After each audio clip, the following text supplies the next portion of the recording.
Salut tout le monde, on se retrouve sur Italie pour faire aujourd'hui une recette traditionnelle italienne, les pâtes tomates burrata. Si tu as des questions, mets-les en commentaire et surtout abonne-toi si tu aimes nos vidéos. Pour cette recette, tu as besoin de 200 g de pâtes, de tomates pelées, de sel, de poivre, d'huile d'olive, d'ail, de basilic et une burrata. Là, on la remet directement au frigo, il faut la sortir juste 15 minutes avant de la déguster. Tu commences par la sauce tomate, tu mets l'huile d'olive, l'ail.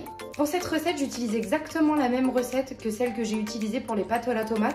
Si jamais tu ne l'as pas vue, je t'invite à cliquer juste au-dessus.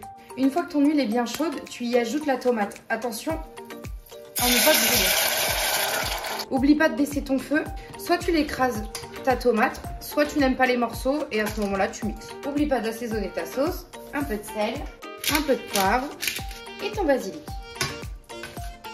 Tu laisses mijoter ta sauce une vingtaine de minutes. En attendant, tu fais tes pâtes. Pour cette recette, moi j'ai pris des mezze maniche. Après, tu prends n'importe quel type de pâte. Moi, ce que je préfère, c'est quand les pâtes sont creuses pour que la tomate et la burrata puissent bien rentrer à l'intérieur. On sale les pâtes. Pour les pâtes, toujours prendre des pâtes à cuisson longue. Celles-ci font 13 minutes. En attendant que nos pâtes cuisent, on va préparer la burrata. On y ajoute du poivre et de l'huile d'olive. La burrata, il faut la sortir 15 minutes avant pour qu'elle soit à température ambiante pour être servie. Et on la réserve pour après. On continue notre sauce. Tu verses ta sauce dans ta poêle. Pense à bien retirer l'ail. Cette sauce va te permettre de finir de cuire tes pâtes.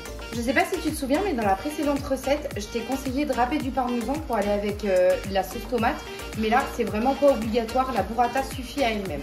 On est à mi-cuisson de nos pâtes. Comme tu peux voir, il reste 6 minutes.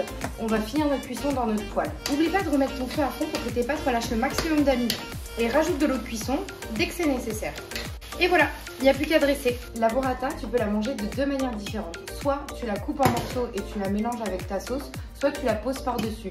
Moi, personnellement, je préfère poser par-dessus. N'hésite pas à me dire ce que tu préfères. Un peu de poivre, de l'huile d'olive et ton basilic. Et il n'y a plus qu'à déguster. J'espère que cette recette t'a plu. On se retrouve très vite pour de nouvelles vidéos. Et si tu as apprécié celle-ci, n'oublie pas de liker.